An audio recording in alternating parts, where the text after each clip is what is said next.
Thanks for joining me on the Peace and Parenting podcast. I'm so glad you're here. Power struggles don't have to destroy the relationship you share with your child. You can actually navigate them with connection. This is important because power struggles can deeply damage the connection that we share with our children. They can end in everyone feeling bad and things being hard to recover from.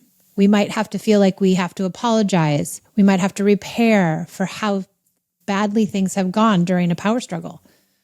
Now, not that repair is bad and not that we shouldn't repair, but if a power struggle is ending in a place where we've done something that we don't feel like we wanted to do, or that we are acting in a way that is somehow not aligned with our parenting, we often want to repair, but we can avoid this altogether.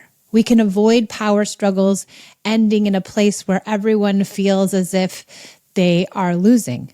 We can end in a place where everybody feels like we are winning.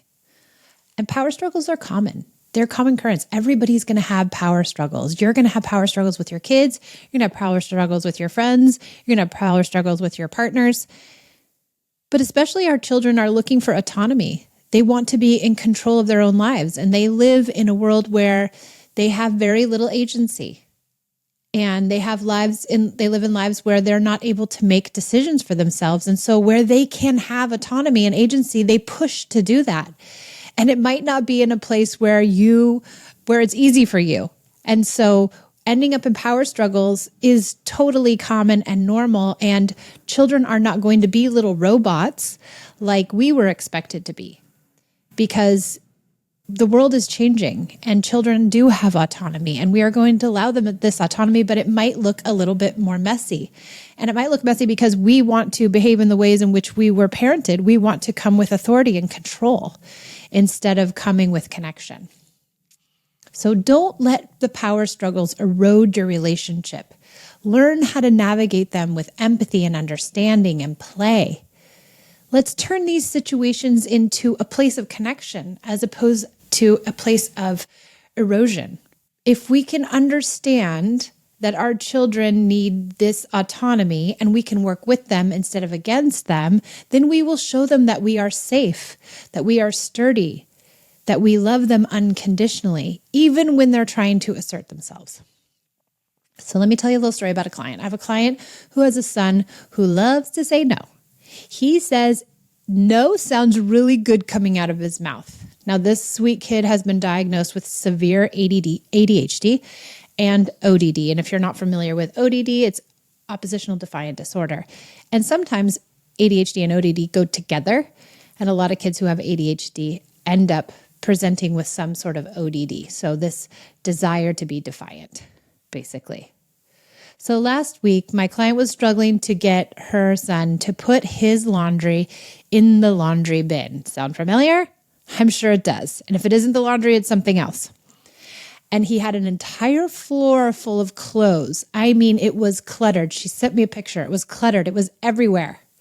And she had been asking him on repeat, have you ever done this? Please put your clothes in the bin. Can you please put your clothes in the bin? I'm not going to be able to wash the clothes unless you get them in the bin. I thought we decided that the clothes should go in the bin. I mean, over and over, and saying it all different ways, and only making herself more angry and upset by the moment. And by the time that she and I got down, we were able to sit down and speak about it, she was beyond annoyed. She was being ignored, which pinged for her being ignored as a child, not being listened to as a child, not being respected as a child, not being able to have her own autonomy as a child. So her anger began to rise. And I could see that she was dealing with this narrative inside her head of her child who was ungrateful, who was rude, who was disrespectful. And he had no idea what it means to clean up your room. He had no respect. But this was the narrative that was running through her mind from her own childhood, because she had a mother who was super clean, who required her to do everything. Nothing could be out of place. And if you did, and if something was amiss, you would be punished. You would be banished to your room. You would be chastised. You would be yelled at. And so in her mind, her child was doing something very wrong. He was acting in a way that was ungrateful, that was disrespectful. But then we began to reframe things. And I made a nod to her own childhood and that maybe that could be where this was coming from. We had to get to an idea of connection. We had to help her unravel this power struggle using connection. What we realized is that it wasn't really about the power struggle. It was more about the expectation. She had an expectation running in her mind from her own childhood where she expected her kid to be super clean and her kid to do as she asked the first time and to quote unquote listen. But she has a child who has ODD. And if you are demanding with a child who has ODD, they are going to resist. Any child is going to resist, not any child, but many children will resist demands, right? Many children will push against demands. Some will comply, but there's a sector of kids who will push against demands. And if you're doing this work, more and more you will get a child who pushes against demands, as they should. It's developmentally appropriate. Who in their right mind wants to clean up a bunch of clothes on the floor? I don't. Does the 9-year-old boy? Probably not either. And is it a realistic request to get him to clean up everything by just saying, you need to do this, you've got to clean it up, I told you, or threatening or bribing or yelling? Probably not going to happen. So the other piece we had to really rework was this idea that it's normal that a child doesn't want to put the laundry in there. Did you want to put the laundry in there as a kid? Of course you didn't. And so he's not being a jerk. He's just acting like a normal 9-year-old kid. And this kid, especially with ODD, has a very distinct idea about doing what he wants to do and doing it of his own will. So here's what we did to unravel the struggle.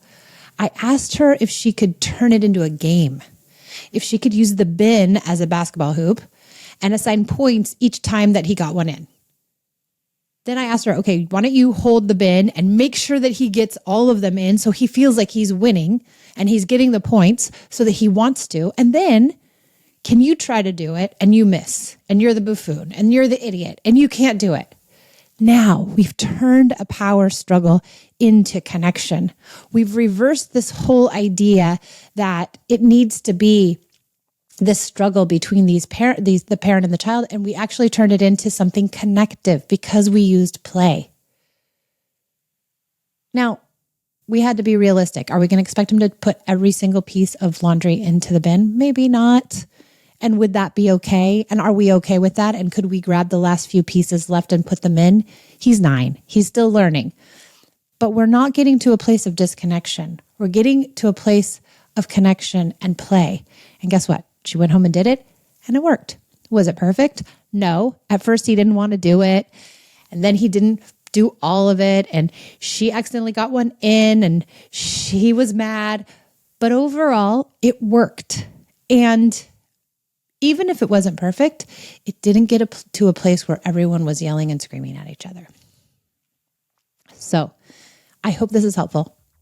If you want more ideas around communicating with your kids, you could listen to the episode, What to Do When Your Child Says, I Hate You. You can find the link in my show notes, and I can't wait to see you guys next time. Thanks for listening to the Peace and Parenting Podcast.